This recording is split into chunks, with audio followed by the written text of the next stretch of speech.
I want to welcome everybody to the webinar this afternoon, Building an Engaging Remote Classroom. Keep them coming back. Our presenter is Ashley Winkle. Ashley just recently joined the TCAL team from Literacy Council of Tyler, and we're very happy to have her on our team. Our presenter today, as I mentioned, is Ashley Winkle. Okay, so before we even begin, we're going to watch a quick little video clip, and I just want you guys to let me know if you can relate. All right, can you see me now? All right, I should be good now. Everybody see me? How cool, I get to use the Zoom thing. Wait, click the what? Day 2, got an email. Apparently we got to design our own lesson plans for the online curriculum. Anyways, long story short, freaked out, spent $4,000 on teachers, paid teachers. District is confused, kids are confused, parents are confused, teachers are confused. One thing we're not confused about is how confused we are. Good morning, students. Welcome to another day of online class. So today we're going to get back into chapter 6. Does anyone have any questions about bimetallism or Westera's?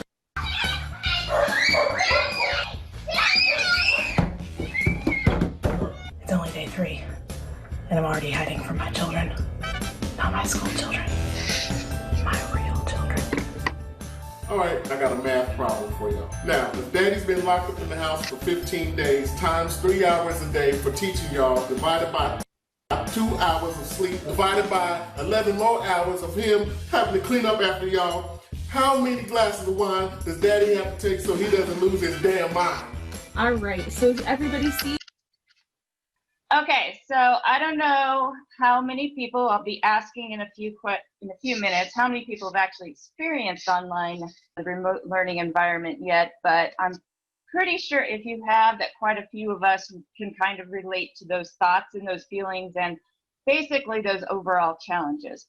So today we are going to be discussing ways to build community as well as how to really utilize particular tools in your remote classes. Now, I've been doing remote classes about 6 months. I had never done it before. I'm not going to pretend that I did. And so I really, really do feel your pain and the fear that comes along with it. So hopefully today we'll get some ideas. But before we get going, I did want to do some quick introductions. So we're going to start by engaging with Zoom. I do have, after each section, I do have an area for us to answer questions. So if you have questions, go ahead and add them to the chat. If we think that we need to answer them right away, Deb or Krista, just let me know, and we can certainly do that. And hopefully we'll be able to get through the whole thing. Sure. So we're going to first engage with Zoom. So just simply in the chat, can you please share your role in adult education? Looks like, yeah, okay, Tiffany, some people have a lot of roles. Whichever one you think applies. All right, lots of instructors, great. Coach, instructor, director, so we've got a little bit of everything, but mostly instructors. And a lot of ESL instructor at that.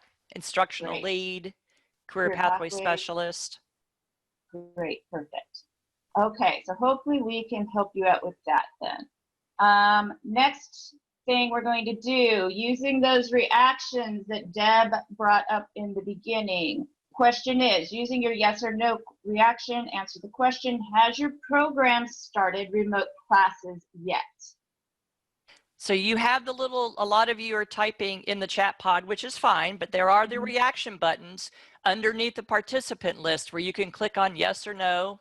Good, we got about 21 yeses. Okay. Plus great. the chat pod. So it looks like a lot of them have started. Okay. Some are still pending. All right, yeah, I wasn't sure because I've talked to both, so I wasn't sure, but it looks like the majority have at least started the remote classes. All right, and our third question, Deb, do I need to pull up the poll? I can launch it. Here we go. We're going to do a quick little poll question, answer the poll question that will appear on your screen. Question is, tell me your comfort level with technology. So if you're an expert, pretty comfortable, you try but not too comfortable, or completely clueless. I like that answer, clueless. Okay, so looks like we've got a large variety. So we have a little bit of everything, it looks like. Most people A 39% say it's pretty comfortable. I'm going to go ahead and end the poll.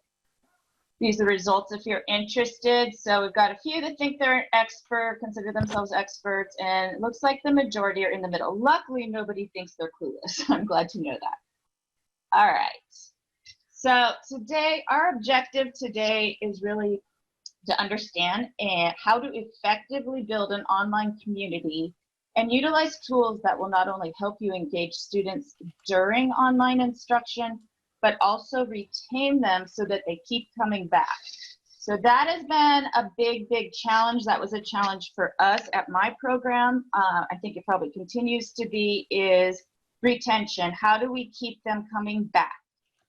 So as we're going through this session today, if you can just kind of keep in mind or ask yourself the question, how can your program use at least one best practice and one technology tool to engage students and help build a solid online community? Okay, so the first thing we're going to talk about, now there are all sorts of tools out there and there are all sorts of tools I can recommend. So this was kind of hard for me to come up with only 3, but I kept it under control. The first one we're going to talk about, I tried to keep some of them somewhat easy. So the first one we're going to look at is probably the simplest tool I feel that almost anybody can use. And then we're going to go to maybe a medium technology level, nothing too crazy. I mostly was trying to pick things that I actually know that work in a remote environment or that I found myself using quite a bit. So the first thing we're going to do is I want you to share your thoughts on Answer Garden. So what we're going to do is you are going to go to this link. Once you go to the link, you're going to use only one word to answer the question on Answer Garden. You can answer more than once if you want to, but we only want one word. So if you have a lot to say, this is not the tool to use. And then you're going to wait for your colleagues to respond, and then we will go through your answers together. So again, you're just going to go to the link, answer with one word, and then we're going to see what everyone else thinks. And this is our Answer Garden. So the question is, in one word, describe your transition to online classes. And already I'm seeing some words that I can relate to. So we've got we've got some good words here. So we've got, oh no. I like that one actually. Smooth. So that's not very often, so I'm glad to hear some positivity. Exciting, challenging, anxious, scary, frustrating, hard, rocky, overwhelmed, bumpy, eventful, eventful, yes, beautiful, unexpected, exhausting. Let me refresh again. And there's a lot of folks posting in the chat pod, challenging, challenging, unique, new experience. Okay. Stressful, exciting. Some people said rewarding. So that's a new one. I personally found that I felt all of those things.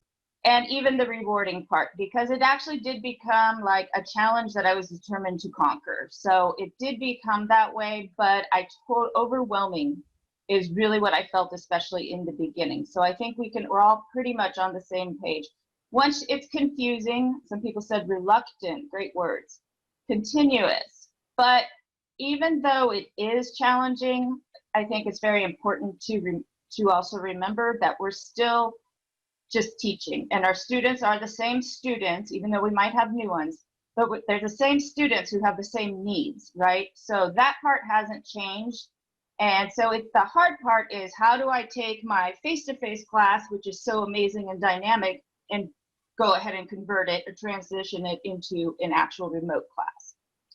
All right, let me go back. I'm fighting with the Zoom thing here. Okay.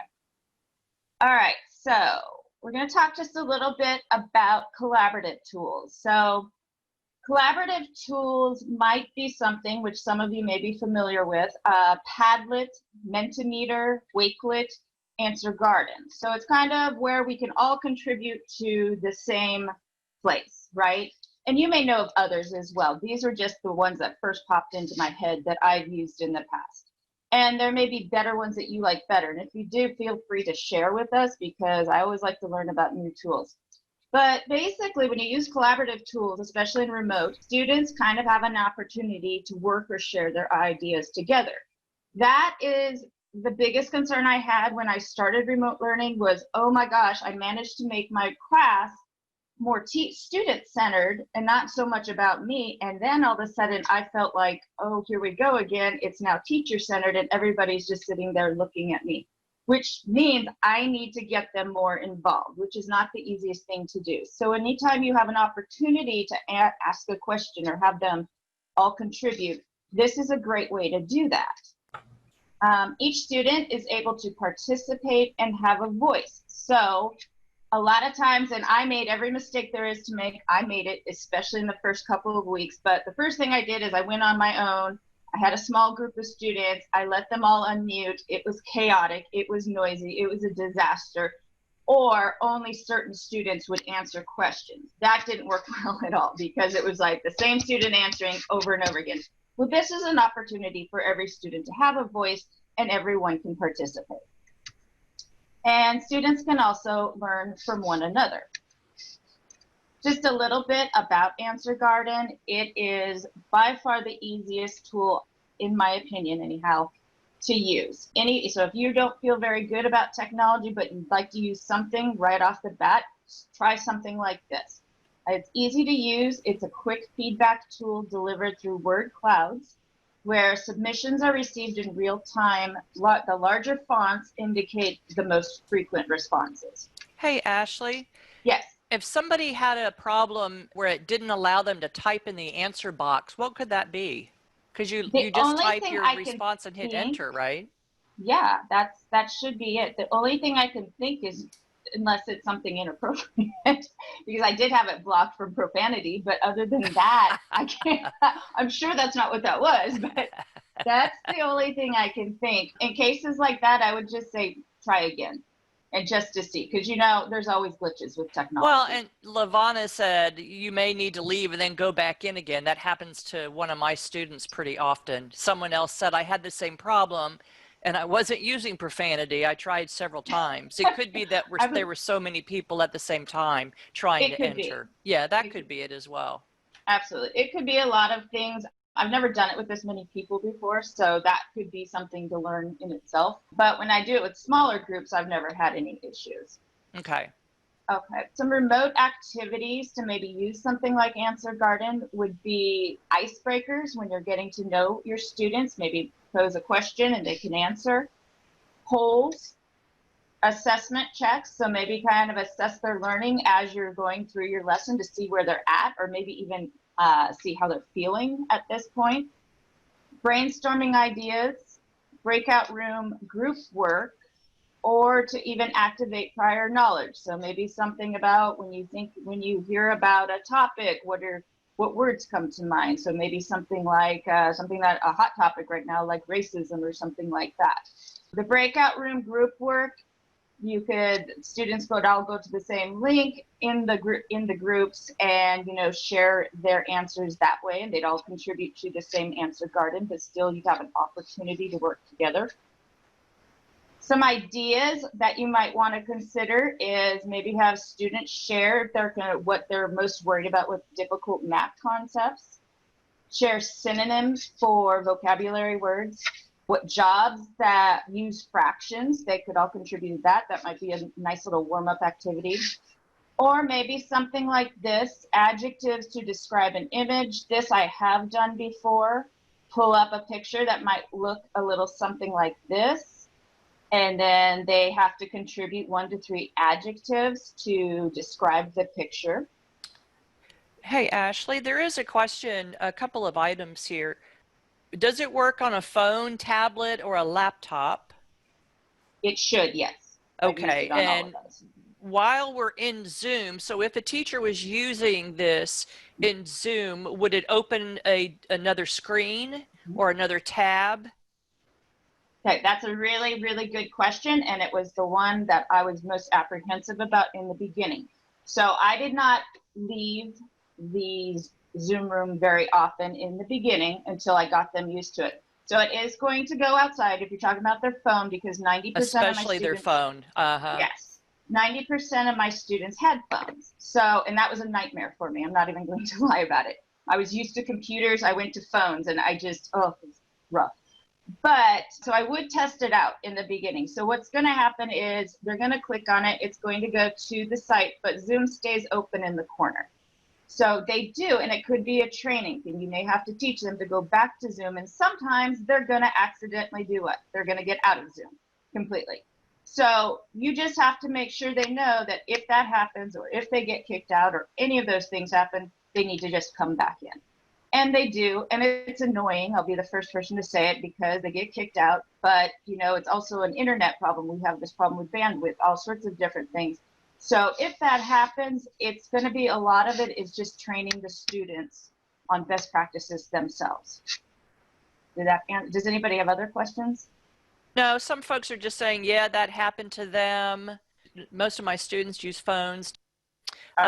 Christina said the Best Plus 2.0 is the ESL test. There's a section where people can talk about an image. Oh, I see. Oh, okay. Gotcha. Okay. Next tool we're going to look at is practice and assessment. So on this one, we are going to engage with Edpuzzle. So what we're going to do is you're going to go directly to this link. You will click on Join Open Class. And then you're going to wait for your teacher to go live. Now, if you are not comfortable with doing this, you know, or if you're worried that your student might not be comfortable, I would go ahead and say, hey, it's okay if you can't get it to work, because you're always going to have probably 1 or 2 students at least that are going to say they can't make it work. It's not worth spending a lot of time on. We don't have a lot of time in remote classes. So let them go ahead and answer in the chat. It's just a little bit more engaging and more fun if they actually go to the link, and that way they can participate as you're going through. I'm going to pull over mine.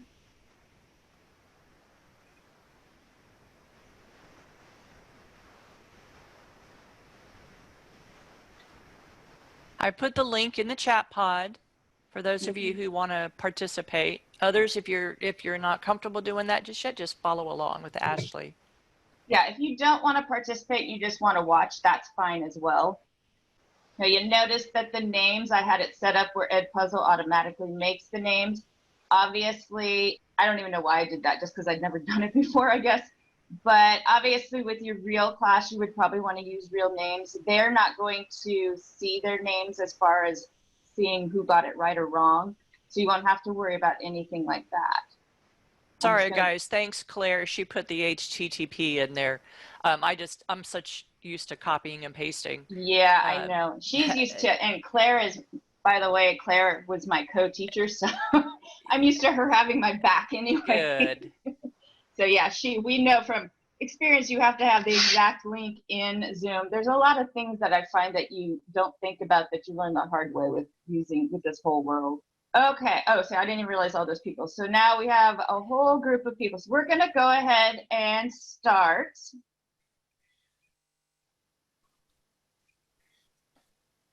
Want to create amazing video lessons in minutes? Edpuzzle is your missing piece. With Edpuzzle, you can choose from the millions of videos available from YouTube, National Geographic, TED Talks, Khan Academy, and more. You can also reuse ready-to-go video lessons made by other teachers. Okay, first question that should appear on your screen. Edpuzzle does not allow teachers to use pre-made video lessons. Is this true or false? And as people are answering, I can actually see in the corner how many people have answered. Like we're at 12 of 32 right now, so that gives me an idea of when I can move on and check the answers. And usually what's happening also is that I have people answering in the chat as well. So it's probably going to be both. Right, and that's fine. That's now, kind of you don't have to have an account, just the teacher has to have an account, right? Yeah, absolutely. Glenda was saying, sorry, I don't have an account. You don't need an account. So the students don't need an account. That's great. No, that's always great. Yeah. I avoid things where the students need an account. It's too much work. There's some exceptions, and usually as long as they can log in with Google or something, I'm usually okay with it. But otherwise, no, it's too much work. All right, so we're going to go ahead and look at what the answer was. So answers should have been false. I am able to see responses. It looks like everyone's so smart here. We got 100% correct on that. But if you didn't have 100% correct, and maybe you had like a 40%, you might want to rewatch it and have your students go through it again. Because a lot of times it can be tricky depending on what you're doing, and you may need to go review the material again. Or upload your very own teaching video. Then use Edpuzzle's video editor to create your perfect lesson. Embed your own questions to check your students' understanding, cut sections to show your students only the most important parts of the video, and even record voiceover so you can explain concepts in your own words. Once you've finished, you can assign it to your students in just one click and prevent skipping to make sure your students don't miss a thing. When you want to check Okay, next question is, there is an option on Edpuzzle that allows teachers to prevent students from skipping a question. True or false? Looks like we're about 16, so just a few more minutes and we'll look at our answer. Looks like almost everyone has answered. And when we're done with this, can you go back just to that screen of making sure everybody could get on to Edpuzzle? There were some folks, this is such a good tool. I just want to make sure that they know how to get on real quick. Okay, answer on that one should have been true. And again, we got 100%. So we're going to keep going. You want to check in on your students' progress, use Edpuzzle's hassle-free analytics to get all the information you need. See who still needs to watch the video, what your students responded, and their total scores. So remember, with Edpuzzle's free platform, you can make any video your lesson. Okay, and the final isn't really a question. Well, it's a question, but it's more of a poll question. What are your thoughts on Edpuzzle? Do you love it and you're ready to get started, or you've already started? It looks intriguing, but I might need a little more information. You hate it. I think there's something better for my class, which may be true, depends on your class, or I'm a little nervous about it. And also, while people are answering, I will say that we do have 2 Tech and Tells on Edpuzzle that we did just last year. So you can always search those on the PD portal and watch those as well if you're interested and you've never used it before. But it is it's my top 5 tool by far. In fact, I don't even look for videos anymore on YouTube. I always go to Edpuzzle first, because if they already have something made, I don't need to reinvent the wheel, I figure. But if I can't find anything, then I go to YouTube and I'll make my own. And our responses were, okay, I'm glad nobody said the last 2. That makes me happy. 50-50, so some of it are ready to get started and others need a little bit more information. Great, okay, so we're gonna go back to. There's some folks that were in the chat pod that, yeah, they were a little nervous. They were answering those last 2 because they couldn't participate in it. Yeah, so this should have been the link that they'd gone to, correct? So it would have been HTTP. Someone kept saying, I think it was Christina, the links weren't working. So if you were to cut and paste that link in the chat pod. It should have been HTTP. Okay. Edpuzzle. You do have to have a live link for it to work. Go BROSA. And basically that last part, what that is, sorry, that's just my class. So that's like, so no matter what Edpuzzle I assign, it would be that same link every time. So can you use Zoom and show Edpuzzle at the same time? Yes, that's what we're doing right now.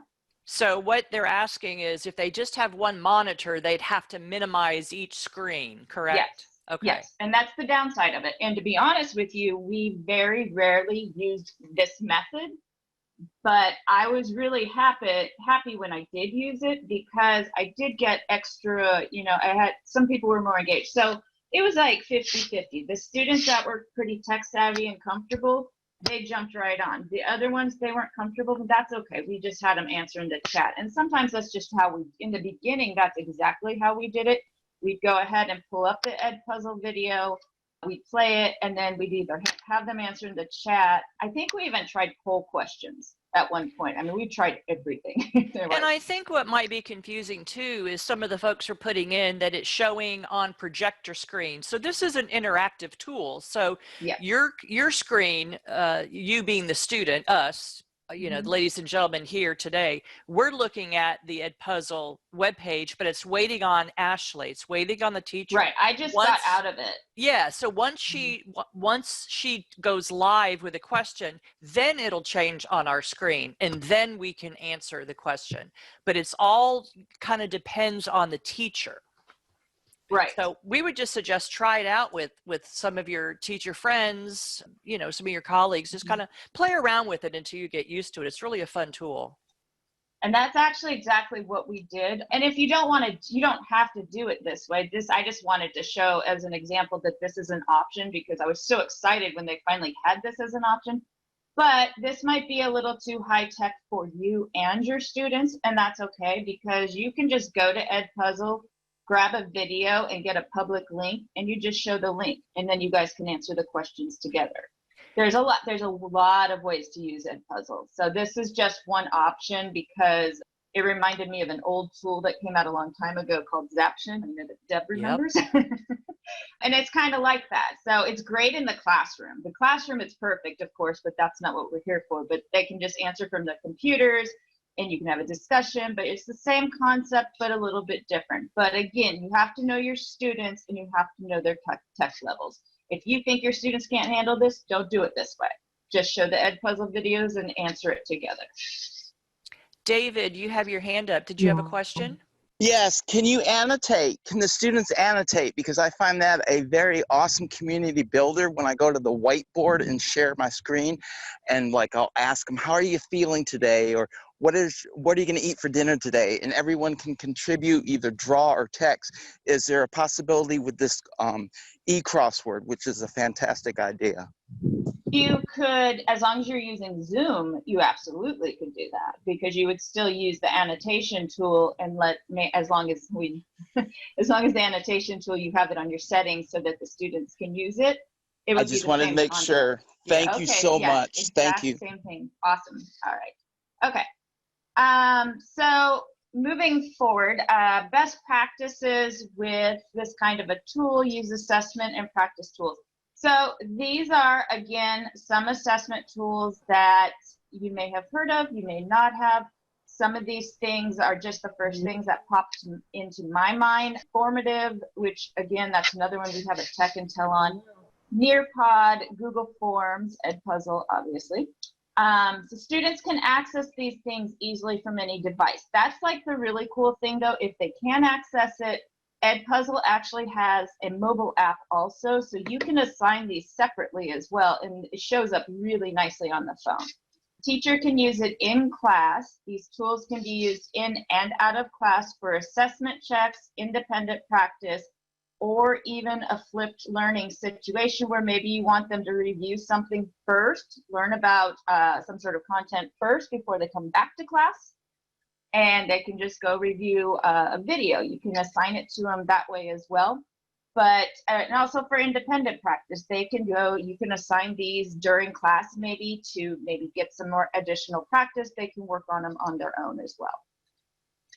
Just a little bit about Edpuzzle. It is an easy to use assessment-centered platform that allows teachers and students to create and use interactive online videos by embedding open-ended or multiple choice questions, audio notes, audio tracks, or comments on a video. So you can actually record yourself talking over the video. You can stop it, or you can add notes or anything like that. So it makes it a little bit more personable. Some remote activities where this might be useful, a warm-up or a hook to get a topic started. Background information. I do not know how many times that I have taught social studies in my years of teaching that I will assume they know something which I should know better, but you know, it happens. And they don't know what I'm talking about. So I jump on and get an Edpuzzle video and kind of help fill in those gaps for them. Assessment checks, like I said, a flipped class assignment or independent practice or homework. Some examples of that might be study strategies, Punnett squares, what is a slope? These are actual lessons I've done in the past using it. That's why I bring these up. Or what we did most recently in a remote environment, we did practice identifying cause and effect. So we went through a series of Edpuzzle videos. We did it together and they did it independently.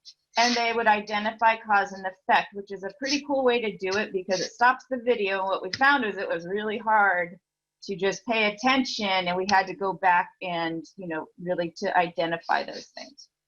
Are there additional questions? I know we've had a lot so far. Just some comments. I found that even my lowest level ESL students can use things like Google Forms. Students tend to be very understanding and willing guinea pigs if you explain to them that you're trying something new. So true. Yeah. So, okay, awesome. And that just kind of reminds me, we did a presentation recently, I think for World Ed, and that kind of came up. They asked me what had been most surprising to me during this whole experience. And I said how amazing the students are, because that, you know, that's kind of the fear, because usually it seems like you always have one student who freaks out because they can't get their computer to work or something like that. But I have absolutely not had that experience. I think they've been so incredibly patient and understanding. And hopefully everybody, I'm sure that not everybody's going to have that great of an experience, but I felt really lucky about that, because either way, they see that you're trying. And I think that's just something in itself. You're trying and you care. And that's like half the battle right there. So they're usually pretty understanding about the crazy tech. And, you know, expect something to go wrong, because probably is going to. And then my favorite, of course, game-based learning. So we are going to start. So a way to kind of build community and have a little bit of fun in this crazy environment. And again, this situation, sometimes students are going to struggle. So make it available to them to participate in the chat. I was kind of debating which tool to use, but I thought I would go ahead and use the tool that I love the most and have loved forever, I feel like. And we tend to use it. We tended to use this one a lot in our remote classes. So to get started, and I'm guessing you're going to have to put the whole link in. Yeah. I can probably do it if I Hold on, do I'm it. doing it now. Okay. And while we're waiting, Ashley, have you ever practiced with a small group of students to try the tools out? Yes. Okay. I've done it 2 different ways. I've done it with, that's what I did in the beginning, to be honest. I kind of took my, a group of students that had been with me a long time and were very comfortable with each other. So I asked them to be my guinea pigs, and we tried out a lot of things like Google Hangouts. That was a disaster. But we tried Google Hangouts first, but we would try different things. So I have my guinea pigs, but usually the best thing you can do is get together with another teacher. And because then you guys, because you can see it from both perspectives, because it's so important, especially if it's a new tool. Like I will literally open up a Zoom room on my own and try it out myself, and I'll log in from my phone to see exactly what the student is going to see. Because even though I had a couple students on computers, like I said, most of them were on those phones, and I was like, how bad is this going to look for them? But honestly, it's a lot of things have surprised me about the phone, because they have that option to make it bigger. That seems to really help as well. Were you going to say something? Well, no, I'm just sharing some comments. Okay. My students have been understanding. I still try my best to find things that are easy to do with technology, as I know not everyone is good at tech like I do. Michelle, I do that too, Ashley. It helps so much for me to figure out what the experience is like. Absolutely. Lainey, my students love that I am a student learning new technology also. It also helps me know how to troubleshoot with students. Yes. And Ashley, Ariola, try one tool at a time. Yes. Yeah, that is super important. One thing at a time. Don't like do a different tool every day. Don't do like 5 tools in a day, because that will be just overload. I usually especially in the beginning, I just use one. And usually I would use it maybe at the end as far as what they do. However, I might use a bunch of different things that I do and share with them. But it was definitely in baby steps. And here's a question that I think everybody would probably want to know the answer to. Gina with Grayson, it says, does Grayson College already have this available for teachers, or does each teacher have to create their own account? This is a free service, right? And you can For create your own quizzes, account? Yeah, for educators, quizzes is 100% free, but you need to make sure that you say you're an educator. I accidentally clicked on that I was something else. I don't remember. It was like professional something, and they were going to charge money. So yeah, this is 100% a free website, and they have just thousands of already made tests available. So, and it's super fun. Like, we would use quizzes either independently, kind of like how I'm directing you to do now, but more we used it kind of in a presentation type of mode where we would do like a pre-assessment, especially with vocabulary, and we would do it together. A lot of times they would just answer in the chat, but you can also make it so that they could, if they want, they can go ahead and answer independently as well. It is the reason I choose it over Kahoot in a remote environment is exactly for the reasons we were talking about earlier. With a Kahoot, if they have two screens, fantastic. So, and I've seen it work, and it does work, but we only tried to do it once this way, and it was enough for me. But with Kahoot, they have to have a separate screen, and then they answer on their phone. Well, with this, and also Quizlet Live does this too, the questions are actually on their phone, so they can answer straight from there. So that's a little bit easier on them. There are other ways to do Kahoot. They now have it where they can just go directly to a link, but you don't really have that live sensation. So I don't know. You just have to kind of play around with these things. And Edpuzzle is also free for an educator. Is that correct? Yes. Now with Edpuzzle, I think there might be a limit on how many Edpuzzles you can do. But what you do is if you share them with other educators or throw it out on Twitter, that sort of a thing, they give you more. Now, I've been on there for so long, they made me, I don't know, some sort of a coach, so I have a little bit more. But even so, you're probably not going to use the same videos over and over again. So maybe even if you do, you can always go back and find them in their already new library. Mm-hmm. And Christina shares, I think it's important to start easy with tech and then slowly add more possibilities as they grow. And I'll add as they become more comfortable and more confident. Absolutely. Couldn't agree more. So these were some ideas for game-based learning. But, there's other things that can be done with games. I just never got that far, but I was kind of reading, there might be some sort of games that you play anyway that maybe you can do in a remote environment without using any technology tools. But these, of course, were the ones that came to mind. Kahoot, Quizlet Live is super fun. The thing about that I didn't know until I actually played it, though, was that if the student gets any of the questions wrong, they go back to the beginning and have to get them all right. So you have to keep that in mind. So make sure they're not too hard of questions or you're going to be there all day. iCivics has some great games as well, depending on your level of students, but that is social studies and government type of things. I have not done this, but I've heard that people have done Jeopardy in a remote environment. And then, of course, quizzes. Did somebody have their hand raised? Yes, David. I was just going to mention real quick without taking up your time is I survey my class and see how comfortable they are, and I pair them up. Like, say someone's high tech, someone's low tech, I pair them up and put them in breakout rooms, and that's a fun activity, and it might help them with their self-esteem and confidence and so forth. Thank you.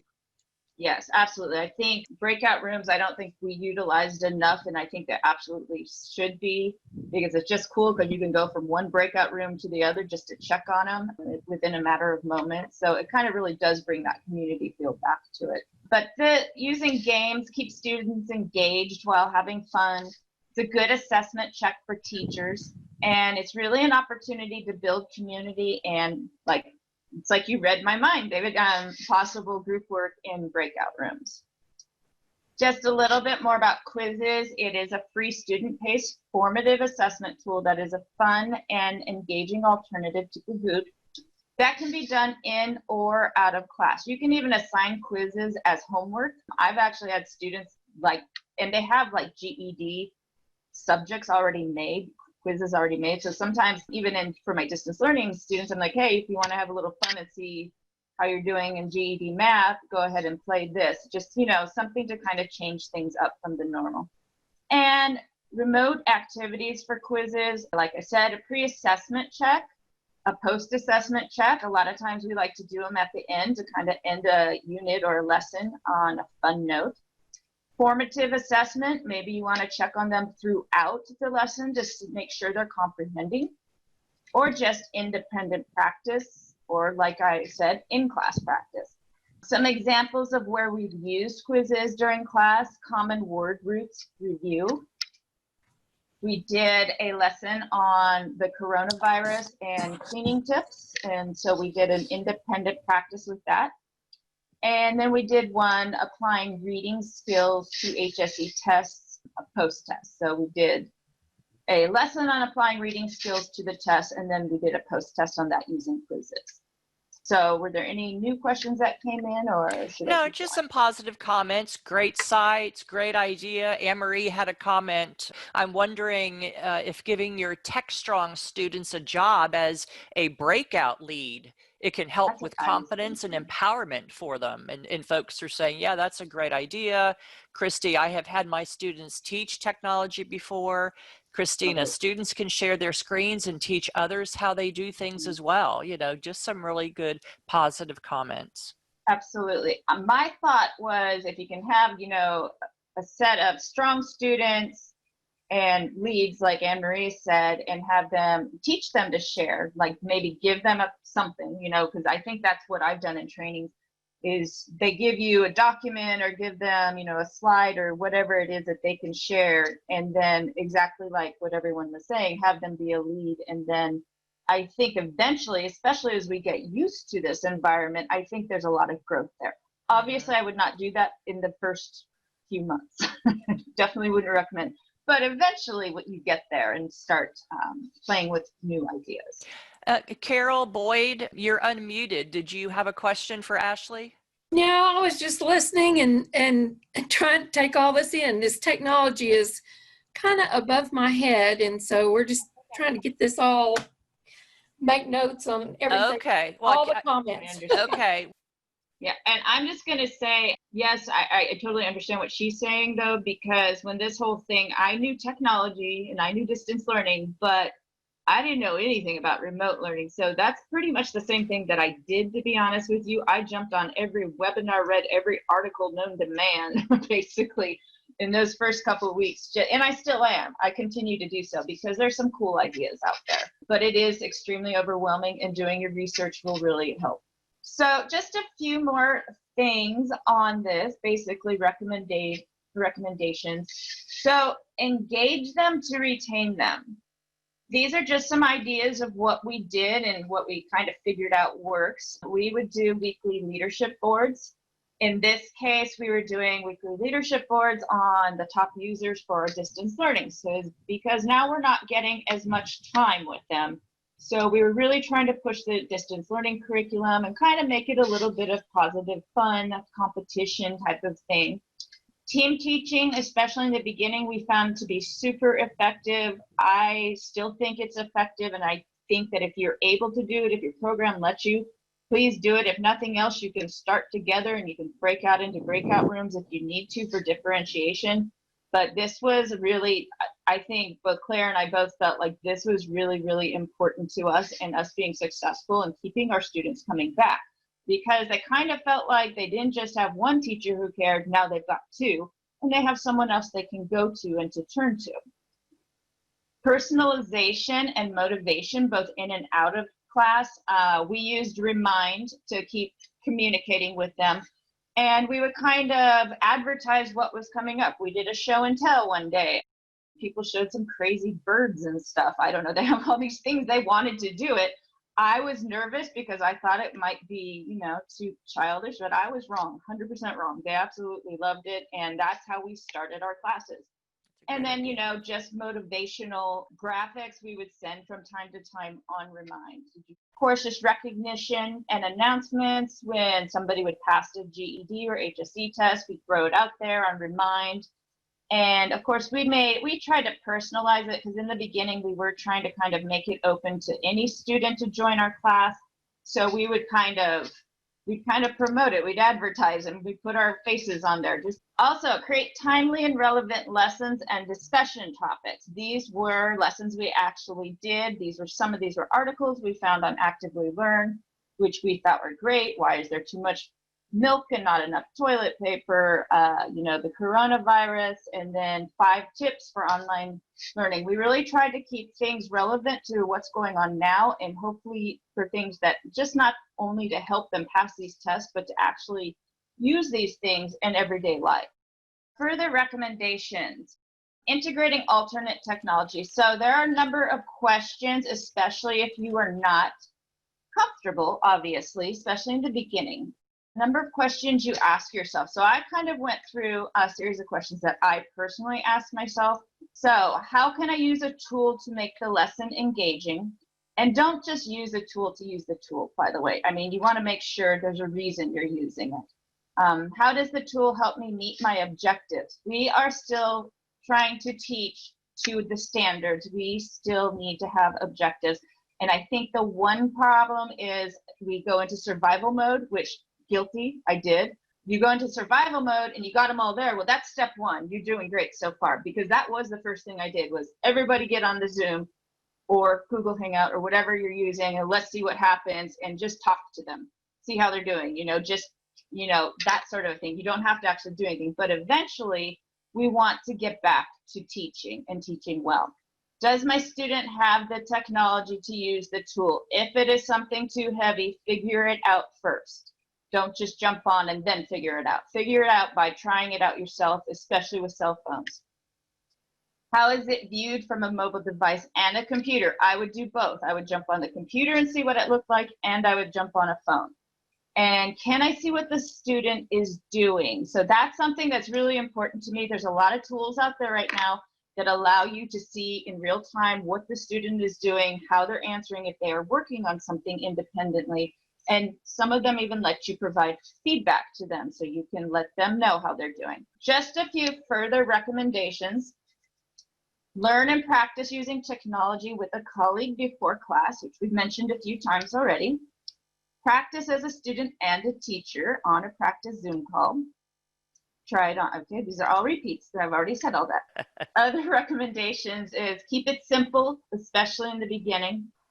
Use one tool and or practice one at a time. Keep lessons simple and focused on building relationships with your students. Try to create Zoom activities that would replace face-to-face activities. That is still very, very challenging for me, but that is what our point of it is. Use the breakout rooms for group work. Welcome mistakes, because you're going to make them, and when they see how you respond to those mistakes, and when they see how you respond to something going wrong, that's going to just be good modeling for them to follow suit. And most importantly, I know it's hard, but try to have fun with it. It's what you have, it's what we've got, it's where we're at. We have to make the most of it. There's not much else we can do in some situations, especially if you're a program that is only doing remote. We still have it and our students still need us, so just do the best that you can. And I've put something in the chat pod. When Ashley talked about having fun, what fun are you going to have? What is one tool presented here that Ashley showed you will you try tomorrow? Name one of those tools. We're getting a lot of quizzes, some Edpuzzle. Someone asked about Nearpod, if there was a fee for Nearpod. Some folks were just, they had to leave early, but they were thanking you for all your presentations. They wanted to know, where did you get the links to some of the articles and some of the stuff that you shared? Okay. I don't know if you had some links there. Maybe it was the Wakelet. It was Actively Learn is what I think they're thinking of. And let me pull up this Wakelet and share it with you guys so that you can, I forgot to give this one to you. I'll put it Yeah, in the pop chat. that in the chat pod. I'm reading some of This their, oh, folks are going to use has- Answer Garden. Jeopardy would be fun to try.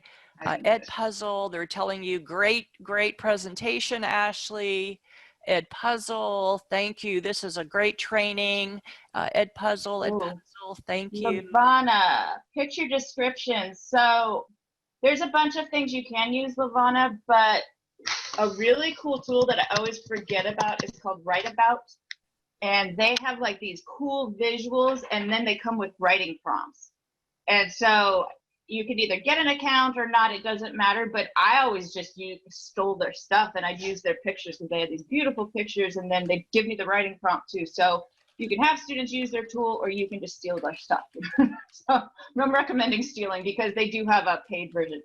And somebody asked about Nearpod. I am not a Nearpod expert, though I wish I was. I just never had the time to get into it, but they do have a free version. And it's, from everybody who's told me, it's absolutely amazing. So probably another one worth trying out. Someone said Pear Deck also. That's another good one. Just some great kudos to you, Ashley, on a very well put together presentation. Always great stuff. Oh, Thank y'all very much you. for joining us, and good luck in the Yay. classroom. Absolutely.